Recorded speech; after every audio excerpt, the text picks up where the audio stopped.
but I think you will still have a very interesting, pleasant journey until you can check your widgets again. So, I'm talking about social engineering, which is a topic pretty much related to IT security. I will show you why it is like that in a bit. About me, I'm going to skip real quick. Just my name, I'm working for Index Security Services. I'm with the German backtrack team, and the website is back-track.de. It's official. So the contents of the talk, at first I'll give you a quick introduction. What is social engineering? How it is related to IT security, some statistical data. I'm going to show you some social engineering attacks and techniques. And at last I'll give you some advice how you can defend against it, or try to defend against it. To start off, what do you think? No, you do not need to shake now, but what is social engineering? Any clues on that? Anyone heard of it already? I think so. I mean, all the guys in the last talk heard of it at least. So some guys say, okay, it's free pizza, because some guys thought that it would be cool to get free food via social engineering, but that's definitely not the case. All in all, social engineering is manipulation of people to do what you want. So that can be free food, that can be a user to execute a malware, that can be a user to accept a certificate, like we heard before. That is social engineering when it boils down to what it really is. One famous example, I guess most of you know, is this guy. Anyone who do not know who he is? It's Spaceman from UAT. If you remember what he did, basically, he did social engineering with all the different uniforms and outfits he took and so on. That was also social engineering. So, who's using social engineering nowadays? Of course, we have the con man. So they're like, you know, maybe the guys who are trying to trick you to play, like if you're on vacation and they have that small setup with the 3 nutshells and they have the ball underneath it and they try to get you to play that game you can never win actually. So that is one group who's using social engineering. Another group are salespeople. Salespeople are using social engineering to sell you their product. These are psychological traits involved in it, which social engineers are also using. I'm not going into detail of that because we could really have talked about like certain parts of these psychological aspects too. So if you're interested, just let me know or just search for it.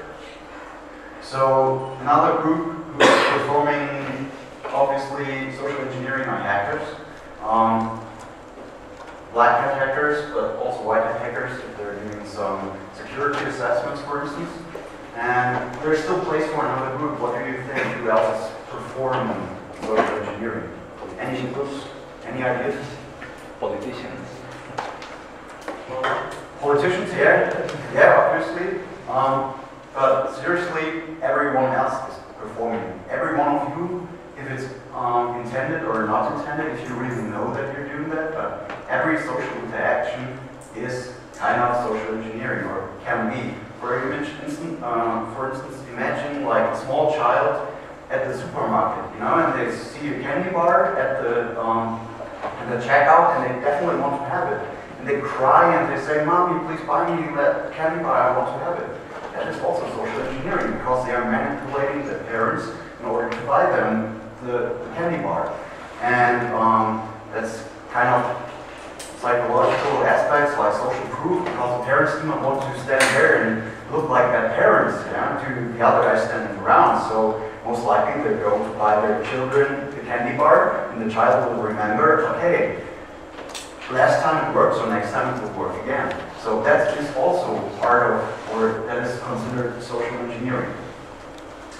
So how is that related to IT security? I mean, this was Cyberstorm, and I've been talking about like manipulating people and stuff like that. We heard it before that social engineering has been used in order to infect users or their mobile phones with a Zeus bot. So when I started at first in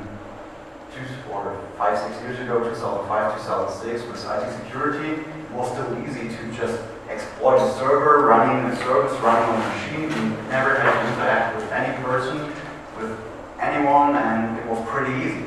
So, for instance, yesterday we heard that people like Matthias over there, they're trying to protect the services and the servers from these exploitation attacks. So, until now, Linux is pretty safe.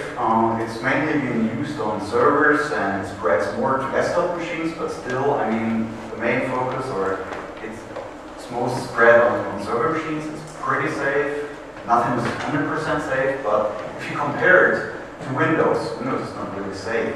I mean, it is spread over all the desktops back at home. Most home users are running Windows nowadays. It might change a little bit that they're using OS X, for instance, but nevertheless, there will also be malware for OS X or Linux desktops, no matter what.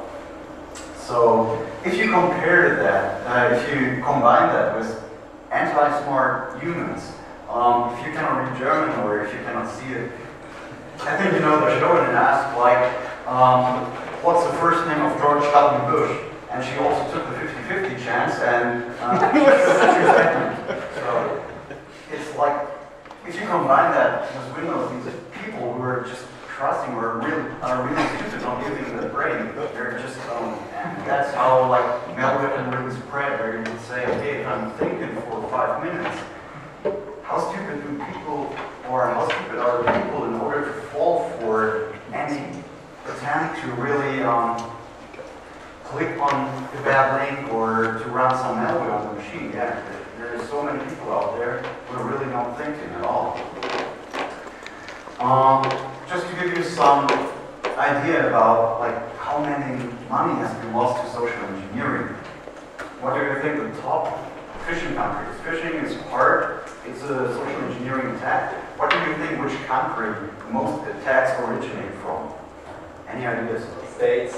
US. States? Russia? Anyone? Ukraine. Ukraine?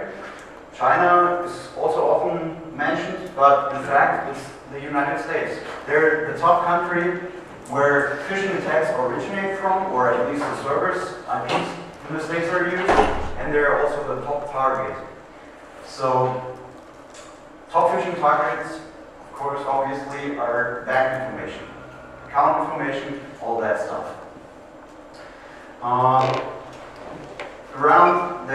In 2010, they noticed like approximately 16,000 attacks per month, and they lost $700 to $800 million last year just to phishing attacks.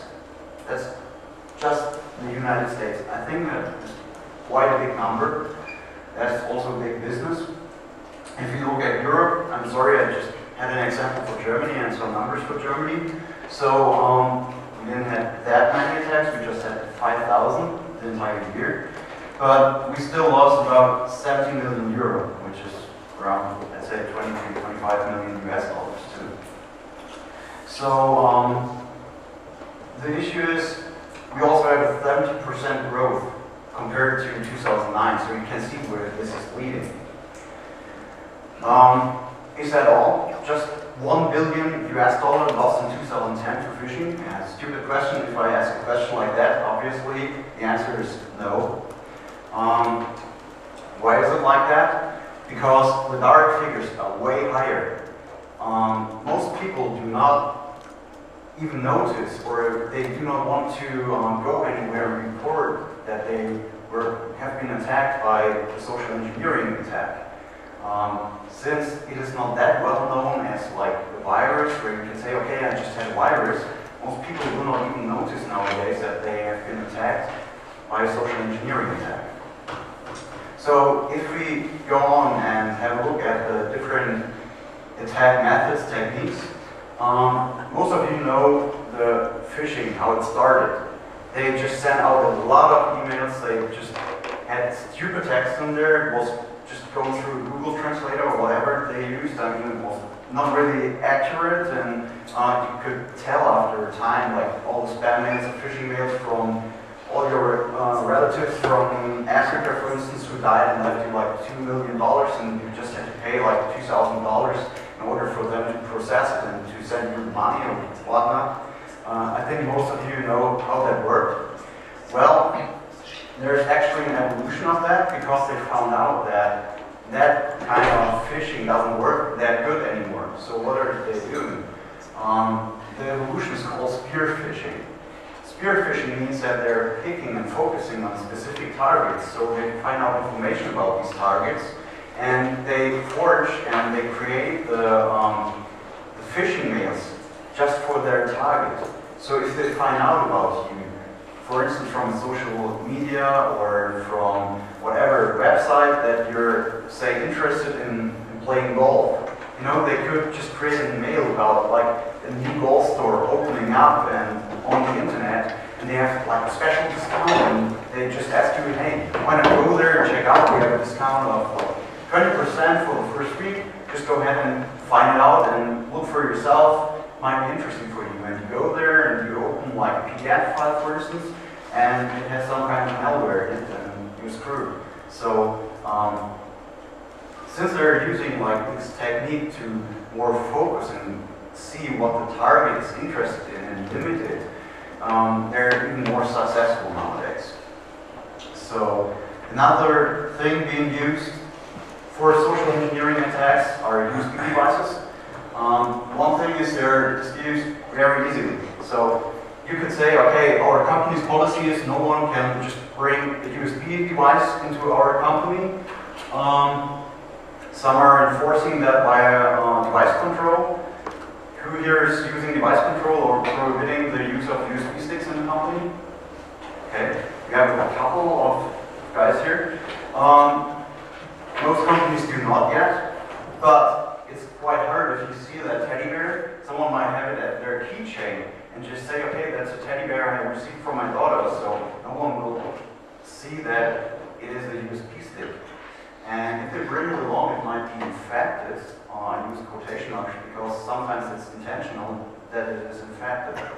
What I read, for instance, is also a nice social engineering setup, that a person wants to infect a company. So he sees at the website that there are some jobs and you could apply for a job. So what he does is he takes a CV, he prints it out, he drives up to the company, and just before he goes into the company, he's doing copy over his CV, over the paper he printed out. So what he did next is he was going to the front desk, and he was going to the front desk lady and said, hey, see, I just wanted to apply for a job over here, and I was in a hurry, and I just spilled the coffee over my CV, so I have it here on my USB stick. Could you just go ahead and plug it in and print it out for me, please? And most of the time, the front desk man or lady will go like, yeah, sure, okay, I'm going to help you out, because, I mean, she's not thinking about what could happen. So that is like how a company could get infected easily. So another thing which came up to my mind, I'm going to show you, is what I'm calling a reverse malware USB device. So it's just reading the data from the USB device. I think a lot of you will have seen, like, if you're sitting at a presentation and people are bringing along their presentation on the USB stick and they plug it in, you see in the Explorer, they do not only have the presentation they're going to hold, but they're also having like private data on there or other company stuff on there. And they're like, yeah, I'm just going to open my file, and what should happen? What can actually happen is that the machine you're plugging your USB device into is just grabbing that data off of your USB stick. So, as for a short demo, I'm going to show you how that's working. So basically in that script, you can define, you can either say, okay, copy the entire content of the USB device. You can say, okay, I just want to whitelist a certain amount of files or a certain file extensions I just want to copy, for instance, to get just the .txt or .doc or .xls in this case. Or you can also say, I just want to blacklist a certain type of files. For instance, I hope you can read it in the back. .iso files, because they are very large and I do not want to copy that crap over. So you can decide what you want to do. In the future version, we're going to also implement the ability to recover deleted files, because as you might have read that flash memory is hard to delete or cannot be deleted at all. So that will be a new thing. So if I'm going to just run the script for demo purposes, I will run it in the window mode. You can also use Python W to run it in the background so that you cannot even see a window popping up. So I'll just plug in the USB stick, and for the debug it says start of the copy process. Wrong volume. So what you can see on here is, besides the presentation I have on it, I've also got a calculation file. I just mentioned it or called it like that. It's not an actual calculation myself, but that might be pretty interesting for an attacker. So pretty much the script already ran and it did its dirty work. So I can go ahead and just hand the USB device back to the person who's giving me the presentation, or if they want to share pictures of their holiday or something like that. And you just go to your folder, and you will see that basically a folder has been created with the date and the time when the copy process took place, and you will have just the Excel file, because I whitelisted and I just want to have the Excel files from the actual USB stick. So that's how the tool is working. It's nothing special, but it's a new attack vector, I think. I mean, I didn't come up with the idea. Some others might have had the idea before. Oh, sorry.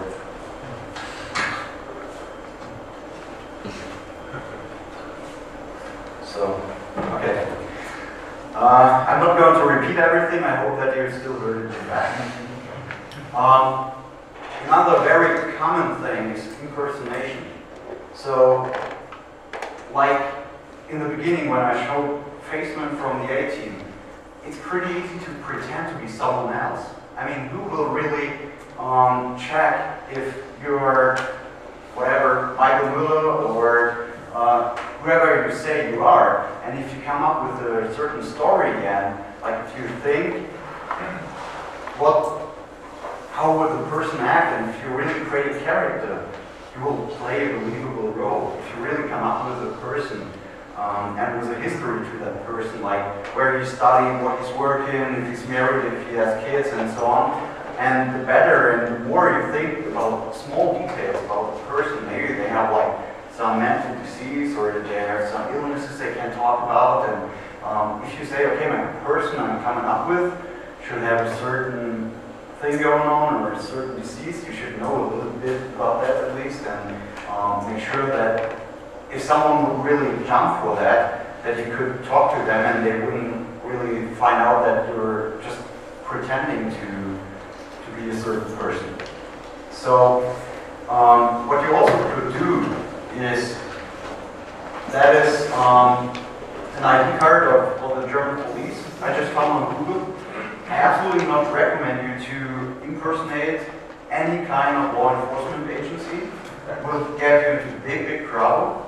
But I mean, even if I'm saying, or if you're saying, okay, the good guys are not doing that, that does not mean that the bad guys are not going like that. So it's pretty easy to just Google for like an ID card of a police officer, and then you can just like use some Photoshop skills, and you would have like police ID card, and you could be like, yeah, I'm from police, just let me into your company or let me into your home, whatever. There are a lot of interesting possibilities you can think of. So a friend of mine also told me a story. He was wearing like one of these orange jackets. I think you've seen a lot, like at the airport too. And he was just like having nothing to do with the airport guys, but he was standing there and he was picking someone up at a time, and once it was late and he was just picking up the coffee and drinking the coffee, and some of the guys from the airport, they went there too and they saw his jacket and they were like, yeah, how are you doing? And they were just immediately like talking to each other, and you wouldn't have any issue to go with them into the airport without any further security checks or whatnot. So yeah, but the impersonation doesn't stop at like the real life level. Virtual impersonation is what is really like easy to do. It started when there were like online role-playing games. That's the first time when I got used or heard of it, where people were pretending to be girls and they were just given money or items or whatnot. That was the very beginning where this started or I heard of, and it went on to like they were not even. It wasn't enough to just say, okay, I'm a girl. They want to see something. So it started that people just like took a bunch of pictures or a set of pictures, and they sent the pictures to the guys and pretended to be a girl for financial reasons, for instance, that they're saying, okay, I'm going to visit you if you sell me like $200, and yeah, people did that, and they did it a lot because sex sells. And yeah, it got a little harder with the virtual impersonation to just have some pictures and send a set of pictures to people and pretend to be like a female, because it's easier if you're a female. You can ask them, okay, what I also saw is like, yeah, I'm having a new chat client and IM client with video support, and in order if you want to talk to me, just give it a try it out. I'm going to send you the executable. Okay, yeah, the guys accepted the executable, executed it on their machine, and boom, they had a Trojan on their machine. And that was pretty easy. So the next step in the evolution of, it's also called e-boarding, because like script kiddies are using that to pretend to be a girl and just like make 10 or 20 bucks maybe of a person. That is not as much as we have heard before in the keynote, where like we have really criminal minds and criminal networks at work. But that is one part where social engineering is being used to just make money, and it's not too hard and it doesn't take a lot of work to really impersonate a girl and just make some bucks. I mean, for like a 15, 16-year-old, it's quite good to get some more money. But the evolution, now it's time for an experiment, since I call it not a demo but an experiment because it can go wrong. So, did anyone hear of ManyCam yet? Or fake webcam, something like that? So it's pretty cool because it simulates that I'm having a webcam. And I can feed that fake program with all sources I want. So I can go ahead, and as you can see, I just used a movie. Yeah, so we have girls here in the presentation. So currently, I just have a chat loop. So it's just looping all over again and again. So if I want to, I can wave to guys.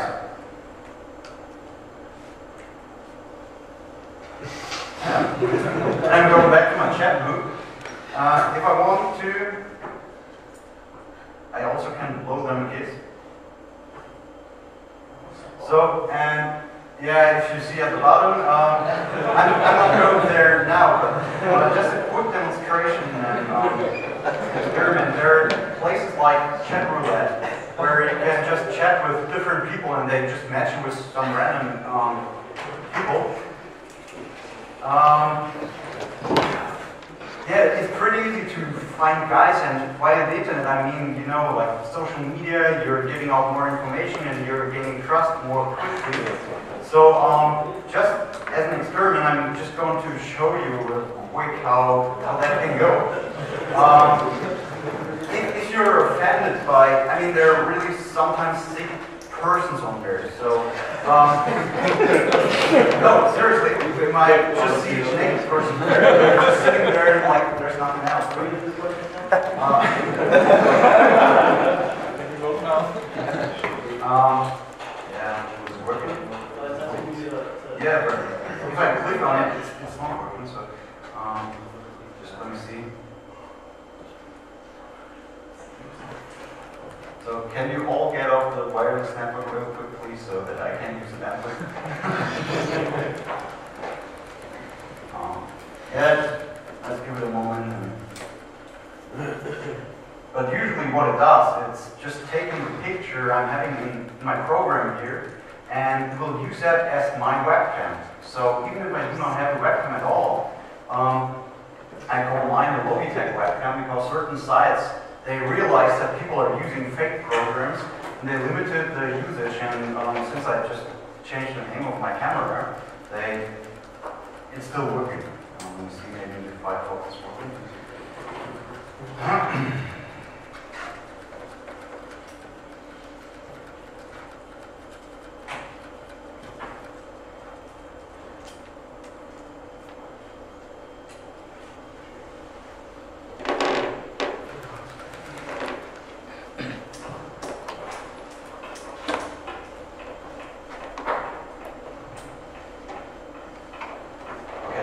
So, the person at the bottom, that's me. Actually, it's not me, but the person I pretend to be. So, actually, you're playing like a video DJ or a DJ. Wondering if it's working or not. Usually it is. Oh, see?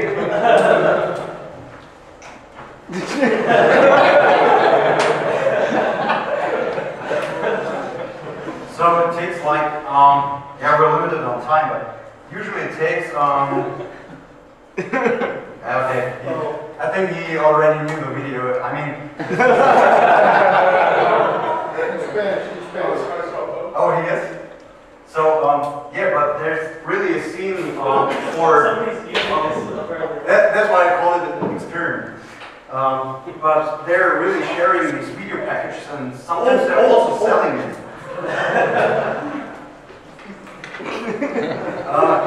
They're also selling video packages. I'm doing that too, yeah.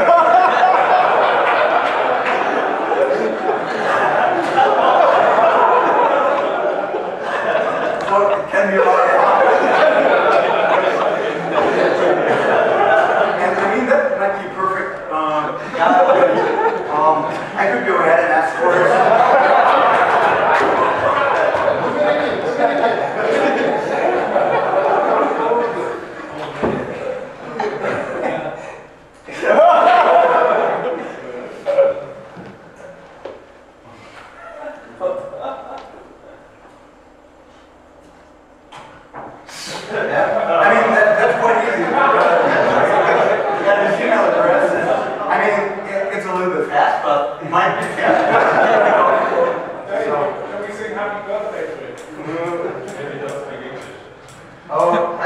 I think you will just give me some random address or whatnot, but basically if you're investing some time and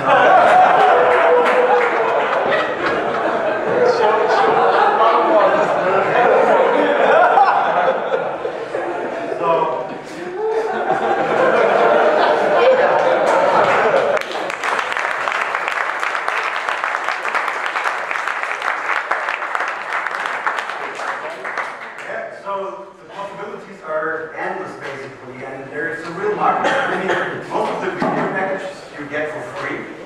So they contain like a chat loop and some kind of waving, because most people want to see you wave in order to see that you're no fake. And yeah, and they also contain some nude pictures or videos where girls take off their tops and so on, because they're selling like the cam time. They say, okay, you want to see me nude? Just pay like $10 or $15 or whatever, give me an Amazon gift card, and then I'm just doing a little show for you. So that's how like kids are doing that, or like the small scale criminals. But what else could you do with that? Does anyone know that girl? Ever seen her? Yeah, one person? Okay, for those who do not know who that is, she's called Robin Sage. Some guys from the US who have been to the military might have heard that name. Basically, it's a name of military training in the US for special forces. And in late 2009, beginning of 2010, a security researcher called Ryan, that's actually his last name, he created a person called Robin Sage, and he created a virtual profile, and he was just pretending to be that girl. and he befriended military contacts. And what he got to know is pretty amazing, because he got secret documents. He was pretending to work like at a naval security institute and having graduated from the MIT. And she was 25 years old, and she said that she's been in the business for 10 years. So that's something illogical, but it's already been answered to that her cover blew after 2 days already. But there was no internal memo or no warning or no nothing. So she still befriended like 300 other military personnel and governmental personnel, and she got confidential data out of it. Or he did. So it's been quite a big story. If you want to read up on it, just Google for Robin Sage. The first hit should be the story in Wikipedia.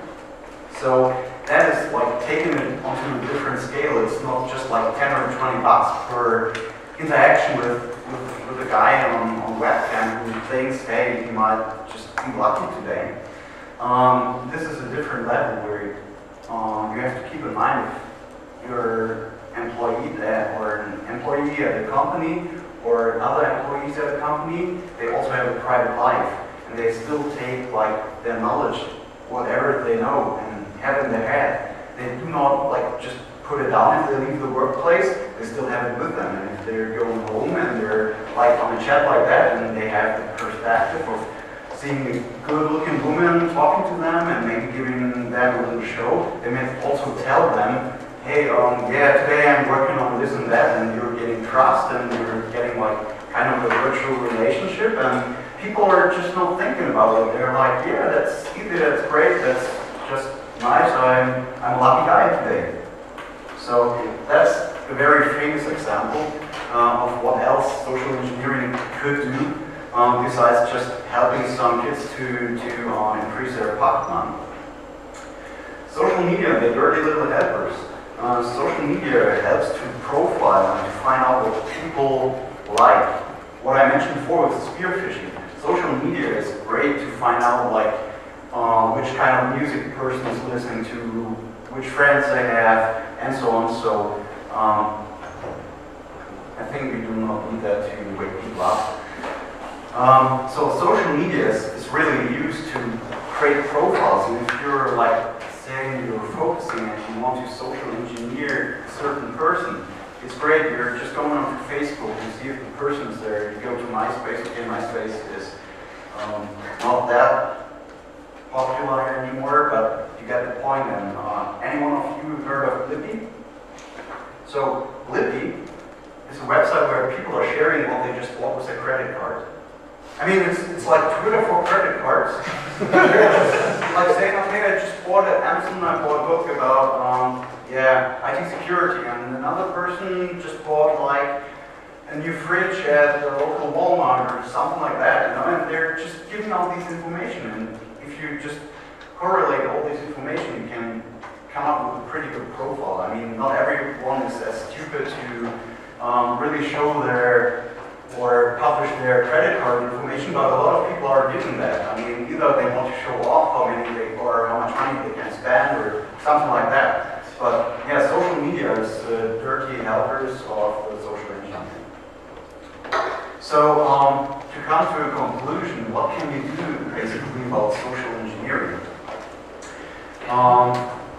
The first and most important thing is awareness. Just like the puppet on the screen, I just can do something about it if I know that I'm a puppet on screens. So I have to be aware that there's social engineering and what is being used. So you might have just like the Turkish guy just thought, hey, that's a valid and legit video, and there's someone talking to me, when it's just like a video and a guy sitting there in social engineering the email address and whatnot out of him. So awareness is the most important part. That there is social engineering, what it does, how it is done, and all that stuff.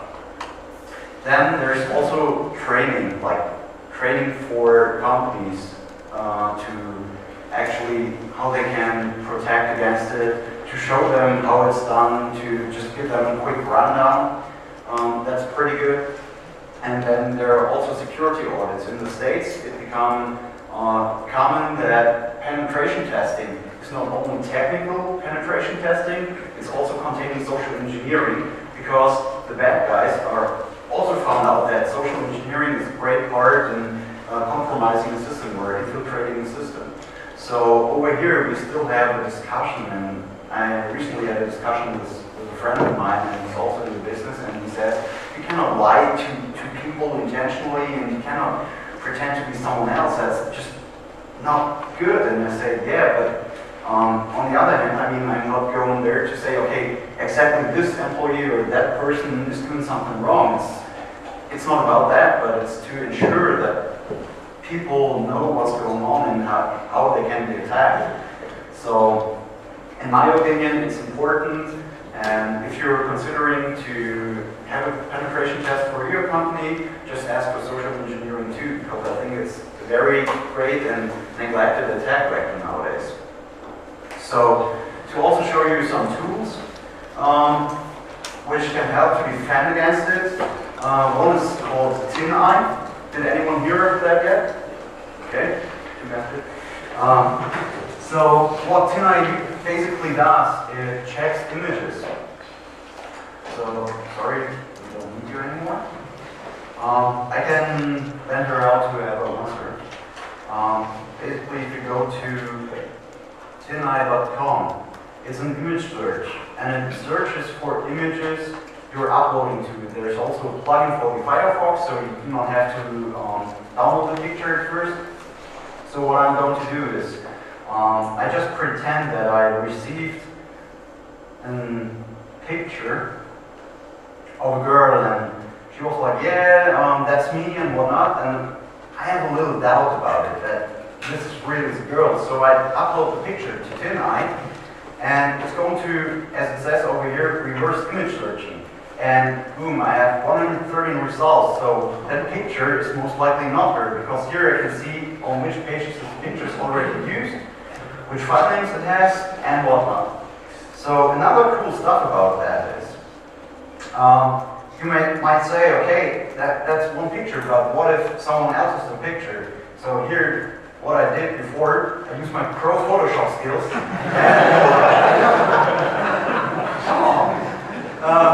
And I just changed the picture a little bit, so I didn't like her pale lips, so I thought she could use some red lipstick, and I just put this demo in there. So even if I upload this picture,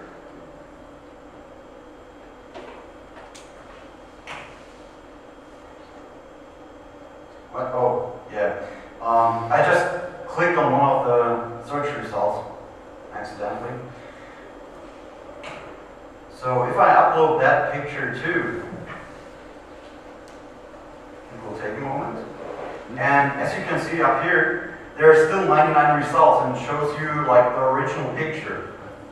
So even if someone would be as smart and like change the file size or change the image, add something to it, or just use some more good Photoshop skills, better Photoshop skills than me, you can still find it on there. So you should, just for the case if you just meet some people, and especially good-looking girls, that is for the men, just go ahead. I mean, it's free, it doesn't cost you anything. If for a private person, you can check like, I think 20 pictures a day. If you want to use it with an API, you have to pay like $5 a month or something like that. But the very best tool to defend against social engineering, that's your brain. You know, and especially for men. Yeah, if you see a good-looking girl on the internet, don't stop to think with your upper brain. Use your brain, and as someone put it, if you're going fishing, fishes don't jump into your boat. You should be suspicious if fishes jump into your boat. I mean, that's not the case usually. Maybe they're sick or something like that, but usually fishes do not jump out of the water into your boat and say, hey, you want to fish? I'm here. So be suspicious. That does not mean to be totally paranoid or to move out onto like a lone island where you're just the only person on there with no internet and nothing, but just use your brain and don't be stupid and don't be like, okay, yeah, that's great, I'm a lonely guy and finally I found a girl and she's so smoking hot and that's great, I'm pretty lucky today, so do not trust that situation. Okay, questions about social engineering? You want to know anything? Can you tell me anything more? Great. Okay. So either, I don't know, whatever. If you want further information on back-track.de for the German-speaking guys, socialengineer.org, that's also someone related to offensive security backtrack. That's a pretty good resource too if you want to read up on social engineering. And if you want to send me an email personally, it's kmbase@back-track.de. Or we also have information about the IRC channel if you want to chat. That's also okay. So thank you for your attention. And I hope you had some fun and it was interesting, you learned something new, and I hope that it wasn't too technical.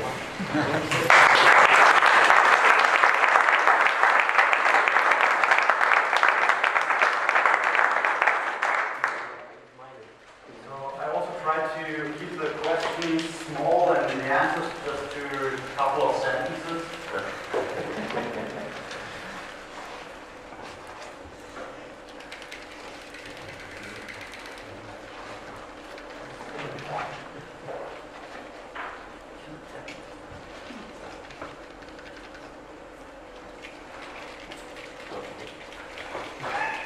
Yeah, I mean, free pizza is also great for those who decide for free pizza, but basically it's not just limited to free pizza.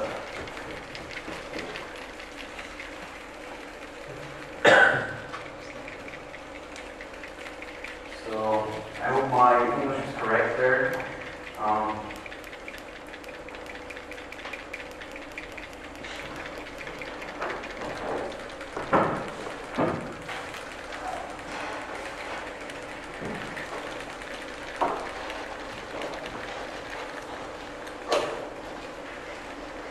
Yeah, perfect. So pentesters are using that too, since I count that as hackers.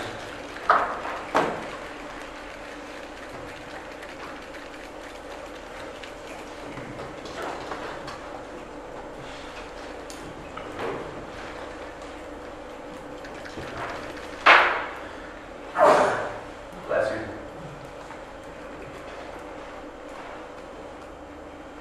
Yeah, 1 billion is the correct answer. 10 billion would be great, or 100 billion even greater. I think then social engineering would be more popular already.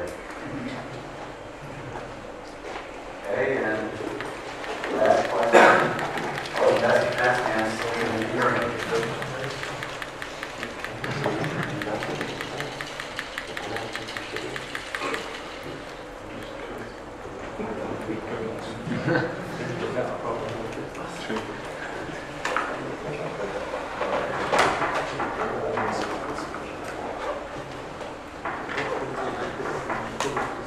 Yeah, perfect. Trusting everyone. Yeah, okay. I mean, if you heard the keynote yesterday, there's so much information being published already.